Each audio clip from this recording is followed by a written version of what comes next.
back to the Wise Divine Women podcast, where we help you go from fed up to faith fueled, helping you to become the wise divine women that you've been called to be. Today, I have Cassandra Bodzak, and she has written, I'm sure, quite a few things. She's incredible. She's beautiful. But today, we're talking about the mindful table and talking about body wisdom and intuition and nourishment and all the good things that our soul desires. Cassandra, welcome to the show.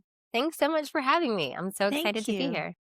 So what brought you on this journey of, mindfulness and nourishment and intuition and all the good things that encompass, really? Yeah. Well, I think I was two different incidences, and I love, your, intro line with the podcast, right? It's about really being faith fueled. And that was, different cornerstones of my journey, which the first one was, I like to call it my spiritual awakening around my body. And then the second one was more of like a spiritual awakening with my meditation practice and all of that. But in the beginning, it was really growing up having, a complicated relationship with my body as a teen girl, and, that growing as I went to college, going to college for acting, dancing, the entire time being in these places where, people were very competitive around what their body looks like. And knowing that, intellectually knowing that what I was doing was not the best for my body, but, trying to limit food and push myself to over exercise and wanting my body to be smaller than it was, being definitely not having what I call working eyes around what Yeah, my body those actually looked industries like. are so difficult, and body image with those industries, you know, is terrible. I think it's starting to change, I think, just by peer pressure alone or by, you know, the society alone, but it is a difficult Yeah, it does. situation to be in as a teenager when we're already starting to learn about ourselves and understand and hormones and all the craziness that belongs with being a youth, right? Yeah, so much like figuring out yourself and who you are and all of that. And then when I was 21, I ended up getting really sick with these kind of like mystery symptoms. I would get these horrible pains throughout my torso, just be like bedridden, and I couldn't figure out what was going on. I thought in my head, even though there was not like a clear causation, that it was some sort of like karmic, like it was getting back at me for the way I was so mean to my body. But it really set me on this path of connecting to my body's wisdom, because I went to Western doctors, Eastern doctors, trying all these different things. Nobody could figure out what was going on with me. And it wasn't until I got to this place of real desperation, I would lay in my bed at night, like just, starfished and just, crying in pain. And I would just start talking to God, my body, angels, anybody. I was like, anybody out there, please help me, guide me. I promise I'll do whatever you want. Just show me. And that's kind of when I felt, they have this saying sometimes that when you like open that up, like the books fall off the shelves and like kind of these things just kind of lead you into different places. And I ended up running into a nurse that I had seen because I had been at my college infirmary pretty much all the time for the past like 3 months doing all these different things. And she saw me and we were talking, and I told her what was happening that nobody could figure out. And she was like, you should do some research on food allergies and sensitivities. I feel like, this is something that at the time was not what it was now, right? Where it's very prevalent. People are very aware of that. But we're talking like 2008, and it was still pretty new as far as that. And so, yeah, I started through that practice of really connecting with my body and following the pings or whatnot, where it led me. I eliminated a ton of things from my diet. But the interesting thing was that I eliminated them from this place of like deep love and reverence for my body. And for the first time in my life, I wasn't restricting to like make my body look a certain way. Mhm. It was like, I want to eliminate anything that I have even like a little inkling might be harming it. And then one by one, we'll add them back in and see what my body needs. And within a week, all of my symptoms went away. And it was miraculous to really see it was more than just my symptoms going away, but I Mhm. felt the level of energy and vitality that I hadn't had in as long as I could remember in my life. And that kind of started me on my journey of really connecting to the relationship I had with my body in a totally different way. And then built on my spiritual practice. So I feel like my spiritual practice started with that just kind of connecting to, Mhm. I call it body wisdom, but in my beliefs, I really feel like it's just our higher power, the divine, channeling through our physical being, and our physical body just has different ways it can communicate with us. So, it like you're going to get a stomach ache instead of maybe getting a vision or hearing something, right? It has its like different communication mechanisms. So that's kind of where my spiritual journey began. And then it wasn't until a few years later where I had like a very deep spiritual awakening around my brother's health. Actually, at the time, he got diagnosed with a pretty gnarly autoimmune condition, and that brought me to my knees emotionally. Mhm. Mhm. And that's really when I began like a daily meditation practice and really having that open communication with God. And I call it my divine support squad. Yeah, and going on that journey. I think it is it's so, it's that willingness that's really that willingness to listen and willingness to open your ears and willingness to see. It's not just like boom, something has to show up, but it's this inert aspect of intuition we have to ignite and or the willingness to see signs or wonders and the willingness to be still long enough to hear.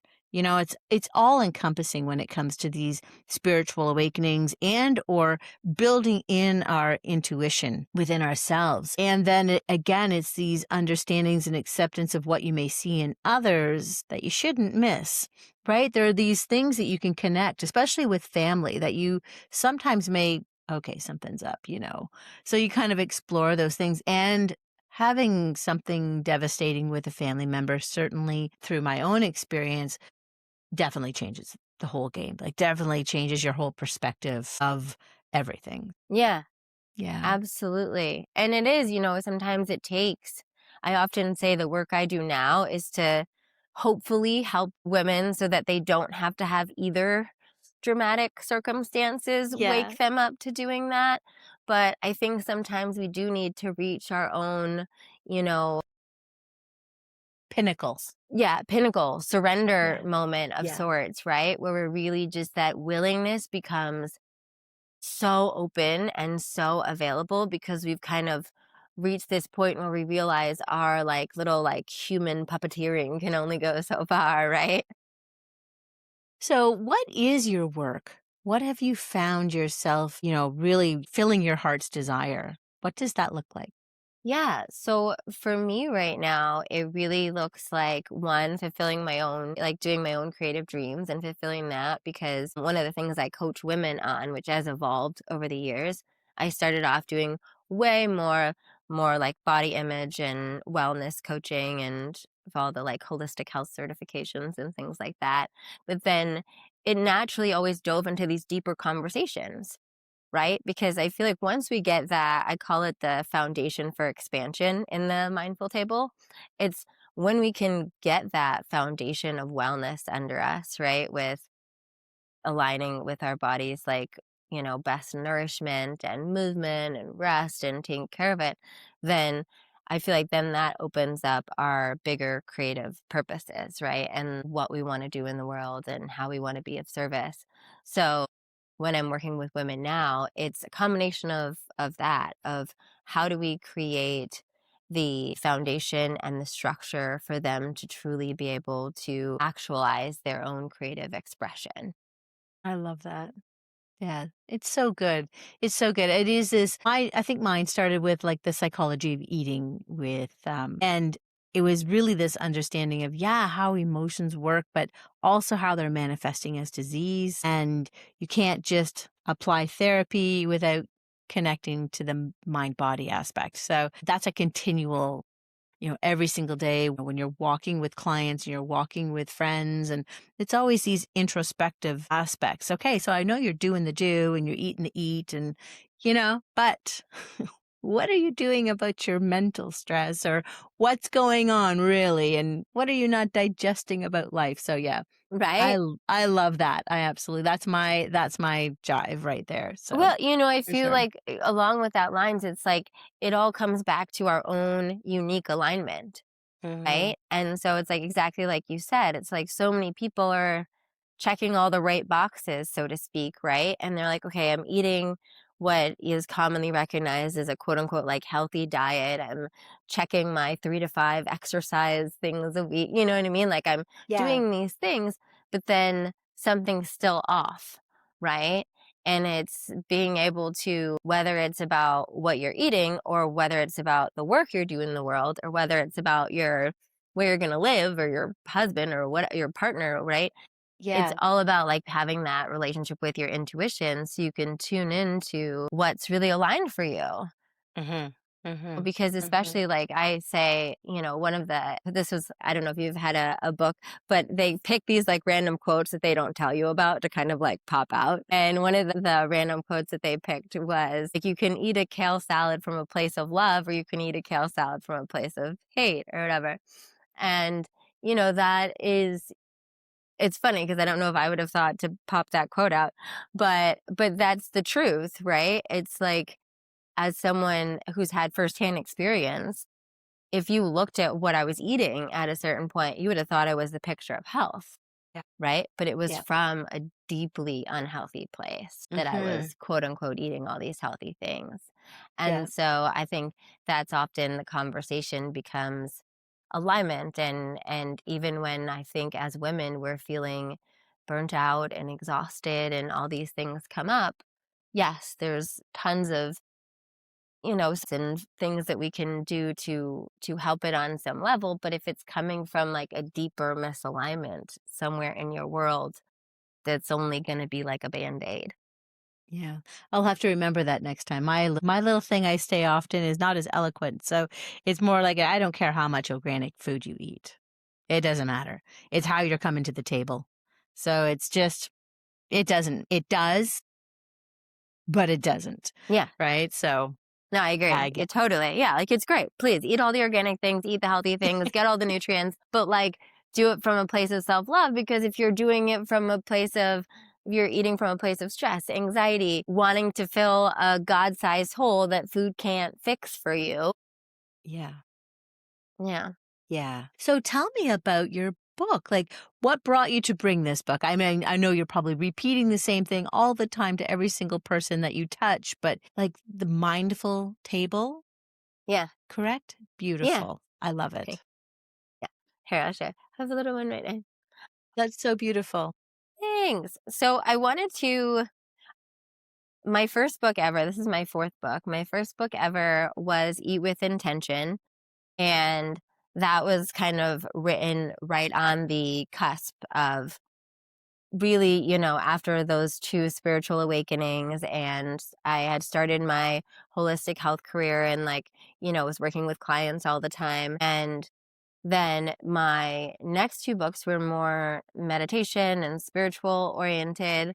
And then this book came back around really because I just became a mom. And during my pregnancy and postpartum journey, it was like a whole new up leveling of how important all these tools that I talked about what felt like eons ago, Hmm. really were on this whole new level for a totally different reason than it was the first time, of having to really be in this era of a woman's life where I feel like so many people are telling you what you should be doing and the right way to do it. And, Hmm. there's a bajillion experts and, all the things. And it's so easy to give our power away to everybody else, especially I think as a first time mom, because you're like, I don't know what Hmm. I'm doing. This is my first time doing this. This is not Yeah. my expertise. And you, of course, is like, you want to do what's best. So if you're someone like me that's like, I'm researching everything, I'm looking up all the studies, and it just reminded me how I had this moment of like, I need to come back to these tools that I've been teaching for years that I at first needed when I was healing that initial relationship with my body, and then had like grown out of really needing them on a regular basis because I am kind of in my own flow with it now. But then coming back to it in that place of being like, okay, there's all these different theories on what you need to eat postpartum, right? Or, Yeah. these different Chinese medicine and, all these different ones. And not that there's anything, Right or wrong. yeah, like Yeah. egregiously invalid, right? Right. But I had this moment for a few months postpartum where I relinquished my own intuition in surrender of these, wise tombs or whatever of what you should do. And I started feeling awful. And the crazy thing about it was that every step of the way, it didn't feel good. But I kept Right. doing it because I was like, oh, wow. This is ancient medicine. There's so many books backing this way up. And meanwhile, my body was saying like, we don't want this food. Right. And was very clearly trying to get me to eat certain things that, quote unquote, even though they were like healthy things, Right. that school of thought was like, you shouldn't have. And this is like neither here nor there to say like Chinese medicine is great in so many ways. But the main thing is I realized how important these tools are for women at like every stage of our life. And to be able to, especially now where we have so much more information around health and around Hmm. women's health than I think we ever have before, which is amazing in so many ways that we have It this, right? is. It's hard to And filter through and wade through everything, right?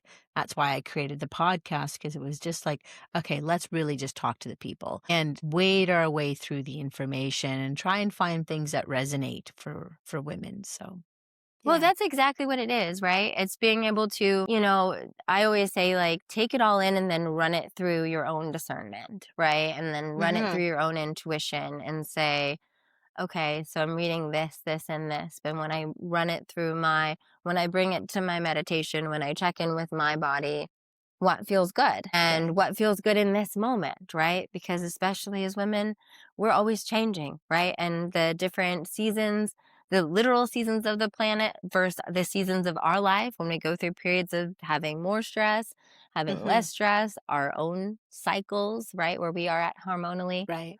there's so many different factors. So that's kind of, I was in that space where I was like re-engaging with all these tools. And at the same time, my publisher from the first book reached out and she was going through a similar experience and was like, I can't stop thinking about this. And I think Right. we need to talk about this in a way that I think people are now more open to hearing than they were 10 years ago when my first book came out. They're Right. ready to be able to have a more spiritual conversation around food and Hmm. around connecting to their intuition, which, you know, back in the day when I was starting doing this was considered, I mean, I had people be like, do you think you're an alien? And I'm like, that's not that's not what this is. It's not what Yeah. I'm saying. But, people were really like it was new. So I felt like this was a good time. And the mindful table also, so it goes through all of these steps that I was kind of mentioning in the front matter. It talks about how to start that communication with your body, how to Hmm. open up through that willingness, how to begin a practice of body communication, how to clear through your food noise and your body noise in your head, how to become a food detective. And I say food detective, but really all around detective, right? Yeah. Yeah. About how different foods affect you, how different exercises affect you, different activities, and to come into that new daily practice of tuning into your body wisdom and your intuition to build a different relationship with food and your body, but then with hopefully every other aspect of your life. It's beautiful. That's beautiful. It was you're sitting here, and the thought of came to mind was and I have some goosebumps, but the is there an element of understanding communion in the like in the mindful table or in the things that you do? Because, as you're not only gaining yourself and understanding your relationship with food, you're now training, like teaching your own children how to create from a very young age a relationship, and you're providing the best opportunities for them. And do you find that that trickles into family, the extended family, and the friends that you gather at the table? I think that's kind of one of the hardest things. I Hmm. think when it comes to children, I think that that for sure does, that your relationship with food and how you engage with food as a Hmm. family really does, I think, have its imprint on, your kids, and they soak up so much. And so I think that that's really impactful. I think, extended family is so hard. Hmm. That's something that I feel like I've come up against a lot, and a lot of my clients come up against that as well. Right. It's become this kind of thing, especially amongst health coaches, where it's like you'll always have these people in your family that just don't want to listen to you, right? And Right. so I think, yeah, I think you do what you can, and Hmm. we are all like lighthouses, right? We're all setting that example in our community, and we set that example when we're just exuding the transmission of how we behave around certain things. So Right. there are so many like little microcosms of how that trickles down. But I think, sometimes it's really hard, especially I will say my parents are very standard American eaters. And I think, it's been really hard. They It's see how interesting. I eat, Yeah. and they're open to a certain degree, but they're also like very stuck in their ways. So Yeah. Yeah. And I think that's all we can do. We can only just come to our parents or to our extended families with love. That's it. Let's not increase the stress so their digestive function fails even further, but we're going to come to them with peace and love and understanding and acceptance for just right where they are, right? Because we can't change them. I mean, we can only lift them in prayer, and send them love and good mojo, and, allow God to do the changes in their hearts and in their body for them, right? yeah. And I find with Yeah. them, one of the things that I've found has been more helpful is when I share something that I'm really excited about or that I Hmm. found out. And I find that, like, so for instance, I was, one of my girlfriends published this book about anti-cancer foods, right? And so I was reading about like the broccoli sprouts and broccoli and all these things, right? And if we're like having a conversation, just slipping that in, I've been making Hudson these little broccoli potato nugget things or whatnot because I'm reading all these benefits about broccoli. Can you believe that broccoli does that? Da da da da da. And I find that when I just like plant those little seeds, then I'll see that, oh, look, okay, they ordered a side of broccoli with their meal or whatever, right? And when I just plan it from that way, it works so much better than if I'm like, you need to. I mean, at one point I like sent my parents like supplements, and I was like, can I sign you up for a meal plan? Yeah. And they just, it pushes them farther away. But yeah, I think that that's, and what you said with prayer, that's been huge for me. I think when we are in that space with someone we love and we care about, and they're sticking their stick in the mud or whatnot, Right. Right. I Right. just try to be in prayer. I send their angels to them, and I'm just like, please help guide them to make the best choices. But also, like you said, you have to have that acceptance that we're all walking our own path. Mhm, mhm, mhm. Yeah, I think I did that to my parents as well, but my dad, very old school, loves elderberry pies, and so I said, you can make your own immune syrup," because he's, fighting colds all the time. So I said, you can make your own immune cough syrup with elderberries." So my mom's just making that out for all the neighbors now. So it's That's just been so much amazing. fun, right? So much fun just sending them little things. And I think sometimes just stepping back and just, again, you were saying that, I'm like, no, no, you've got to say it 3 times in a conversation so they're Google and their Facebook will just continually send them the same information you were just saying. Oh, wow, you were right. You're like, thank you, algorithm. Exactly, right? That's the way we can use all this technology for our benefit. It's like, yeah, when your Yeah. parents like go to the bathroom when you're at their house, you're like, well being, Yes. broccoli. Why you should buy Yeah. organic? I think it's so good. I think it's so good. But I mean, I think a lot of the times it's really just going back and reminding them of like the food that their parents made them, or what did grandma used to eat, or what was that great grandma did, and getting things back to simpler, unprocessed, making it with your hands, and the love that's prepared in that food. Even though it may be lots of saucy stuff in it, maybe a little bit of salt and sugar, but I think it's the love that it takes to prepare and for them to give it to you out of love, right? Says a lot as well. So we kind of have to honor where people are in these different stages and accept, their love offerings is just as good sometimes, right? And it is creating this community at the table where we can come in peace, which is a big thing when it comes to family tables, and just how that nourishment changes when there's love around the table. Yeah. Absolutely. Yeah, and I think Yeah.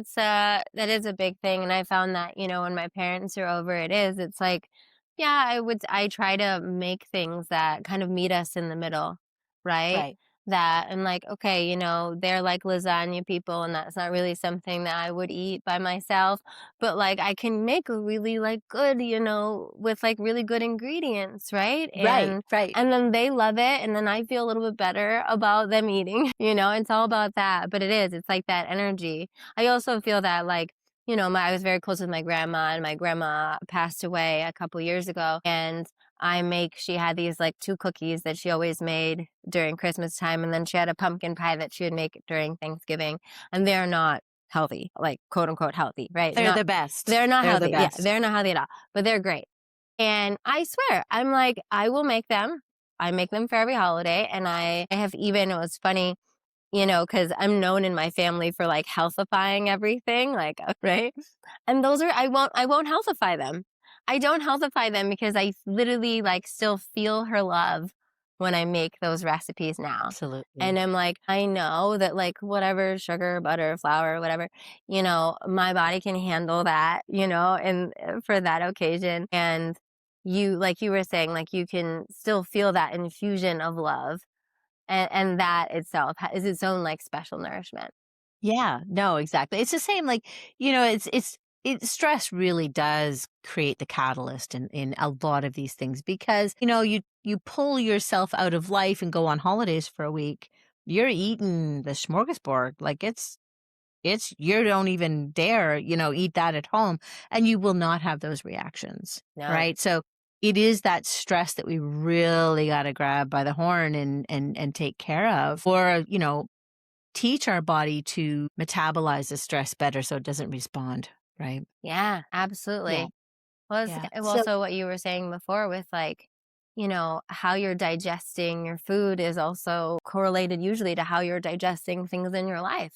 yeah, yeah, yeah. It is so much truth to that. So in a mindfulness practice give an example of how a day looks like when you are creating this mindful sort of intuitive practice for yourself. Yeah. So first, what I usually do if we're like starting off on this journey would be going into a meditation and connecting with what vision you have for what your ideal day looks like, for how it feels.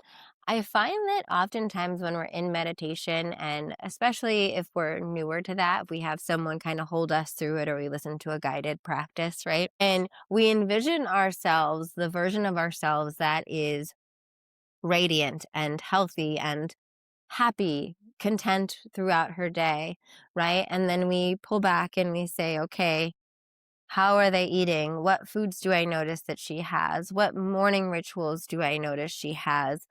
How does she move her body? Does she wind down for bed? Kind of how is she handling the things that are flowing through her day at work with her kids or her husband or whatever is going on? And I like to just start off with that first, because I do believe that our intuition already knows Knows. what we need, right? And so doing that practice for hundreds of women, they're not, most of the time they're pretty different, right? But for that specific person, that's, I think, the great place to start off, is saying okay, if in your ideal day, you never really make yourself a smoothie for breakfast or whatever, but you always see a smoothie when we do that meditation, maybe we should try it. Let's just try Yeah. it. Let's just try it. I'm a big believer of making it kind of like a fun experiment and not Right. that stressful. And so I like to start off with first doing that and asking, because, Bruce Lipton, Biology of Belief, right? Mm-hmm. I believe there's so much power in the blueprint that you already have inside of you of what you believe is going to make you feel your best, right?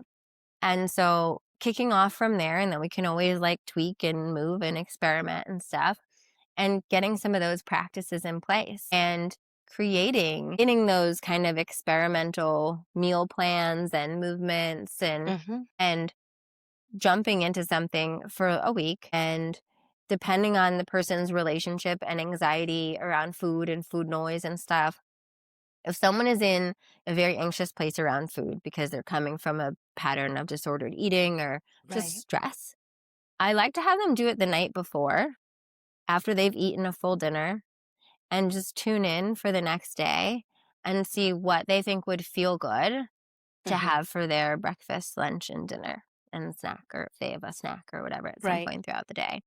And write that down based on what they know that they, realistically have access to that next day. And then let the intuition of them tuning into that the night before hold them in that structure the next day, so that they're not making anxious decisions in the moments when they're in a stress place. They Right. have that, right? If they're not in that space and they have a little bit more flexibility, then I like to have fun with kind of having a couple options for each meal and then tuning in that moment and playing around with, I know on any given day, at my home, I can always make oatmeal with berries and nuts or something. And I can also make a coconut yogurt with, some berries or whatever. So just tuning into that morning to be like, do I want the oatmeal or do I want, and Right. just noticing that is how I like to encourage people to begin, is to start tapping into their intuition around food and the mindfulness around food, whether it's that night before, it's moment to moment during the day, and then Right. writing a journal about it, noticing how it went, and just observing, being like, wow, okay, this is what I picked for the day. This is how I felt afterwards. I felt energized. I decided I picked the waffle, and then I noticed maybe my focus was off in my 10:30 meeting, right? And just kind of adding that layer of mindfulness where nothing is bad, nothing is wrong, everything is great information, right? And Exactly. we just kind of bring that in, and then same thing too, you can extend that to different parts of your day, right? Where you can also notice, wow, today I ended up going to that spinning class. I felt great afterwards. My head felt really clear. I felt really inspired. Or, you know what? I felt really exhausted afterwards. I felt really drained. Whatever it is, it's going to be different for everyone, right? And then you just become that, I think, adding that first level of mindfulness around it and noticing how, when you're tuning into your body around okay, I tuned in and I felt like going to that spin class was a good idea, then this is how I felt afterwards, right? And so for that tuning in, the practice I just encourage is just taking that moment, close your eyes and breathe with yourself and imagining yourself or visualizing yourself Yeah. doing the Great. thing. And how does it do? And then doing that, getting people to practice in what I call these kind of baby decisions throughout the day that don't hold massive weight, that's not gonna your world's not gonna end if you go to spin class or don't, or if you do the smoothie or the oatmeal, but practicing using that muscle and building that muscle continuously throughout the day and building that evidence of, because so much of the reasons why people don't lean into, I think, their intuition is because they struggle with that self-trust. And I think we build that self-trust through having that experience of, wow, I tuned in last night and it felt like it was going to be really good for me to have a smoothie this morning for breakfast. And I feel like that was going to energize me. And it did. Wow. Isn't that amazing? Right? It's almost like that evidence helps us build that muscle and then be able to lean back on it. Now, of course, in general, I really recommend having a daily meditation practice for yourself to Right. tune in.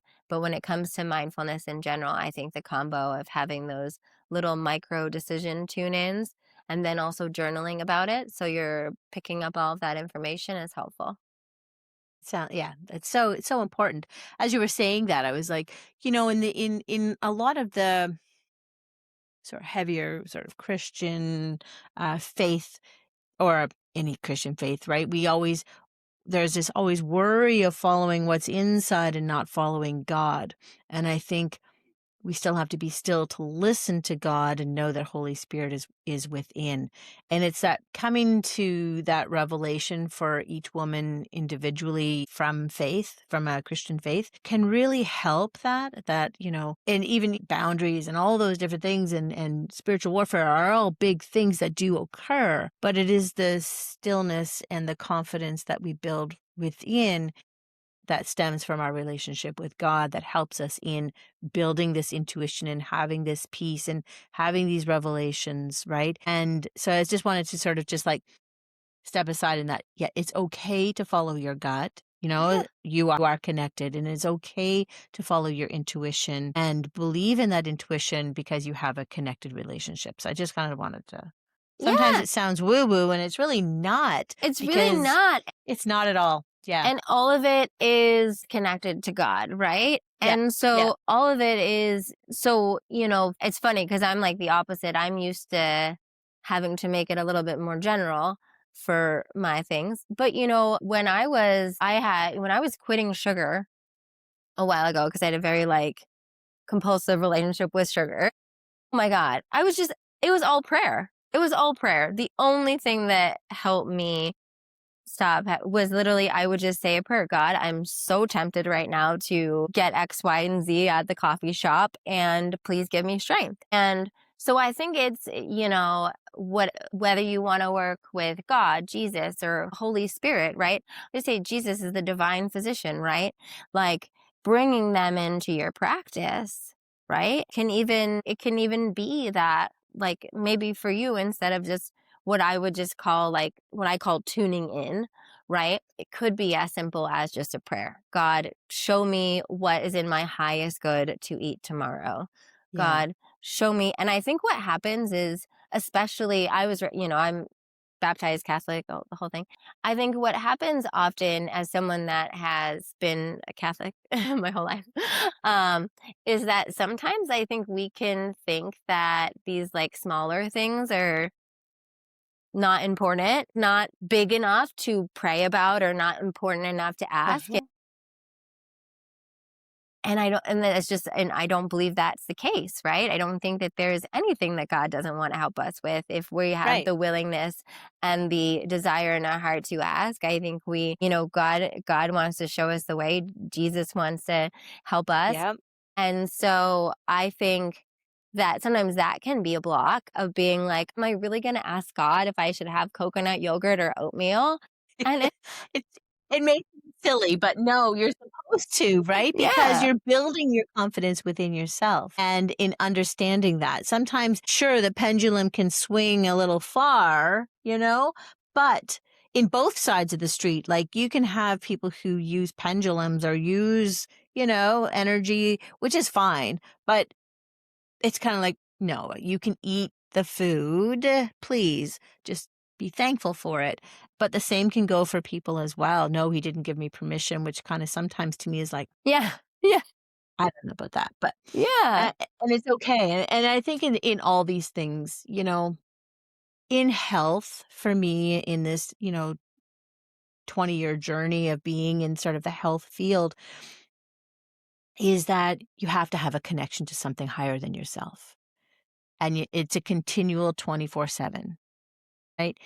And it's always funny, where they say, knock and the door will be answered, right? That whole thing. I always, in our Bible studies, I'm like, oh, just be careful what you're asking for. You just never know. That he has a great sense of humor. Yeah. Absolutely. Absolutely. So, I mean, Yeah. it is this, personal relationship. It's this joy that we have to build inside of ourselves. It's this laughter over the craziest of things that we have to not only maintain for ourselves in our relationships, with our family, in our relationships, and then our extended families, right? And that, in a lot of times to me, happens at the kitchen table, Yeah. right? Absolutely. So, It's the Yeah, I mean, we have such it's a beautiful moment, and like you were saying, it's unfortunately, it's become something that can be very stressful now, mhm, and having those mhm. moments, those beautiful moments where you get to nourish your relationships, both with physical food, but also, with the conversation and the connection, and Right. yeah. All right. Cassandra, where can people find you, please? But you can find me on Instagram, Cassandra Bodzak. I also have a Substack under Cassandra Bodzak where I love to write my articles as well. And then the Mindful Table is available wherever books are sold. We have a link that we'll probably put below that's just cassandrabodzak.com/the mindful table. And if you're, a little nervous about getting started and you want those guided meditations that I spoke about, they're there for free at that link, so you can Wonderful. experiment with diving into that work. Yeah, I love it. I love it. What is a word of wisdom that you hold yourself true to or that you find that you share often? I would say one of the things that I find I share often, and I also try to remind myself of a lot, is know thyself and rig thyself accordingly. And Beautiful. to me, that just means, accept yourself and love yourself and all your little quirks and, the different ways that we work, and build the habits and the things in your life, the support systems that allow yourself to be your best self with what you know to just be true of you, right? Yeah, that's beautiful, Cassandra. That's really good. I do love that. So, anything you want to find out about Cassandra, even coaching with Cassandra, all the books that she has, anything that you need that we spoke about today, please feel free to reach out to Cassandra, reach out to myself as well. Everyone, have an amazing day today. And thank you for listening to the Wise Divine Women podcast, where I hope we've helped you go from fed up to faith fueled, helping you to become the wise divine women that you've been called to be. Thank you for joining the show today, Cassandra. Thanks so much for having me. Thank you.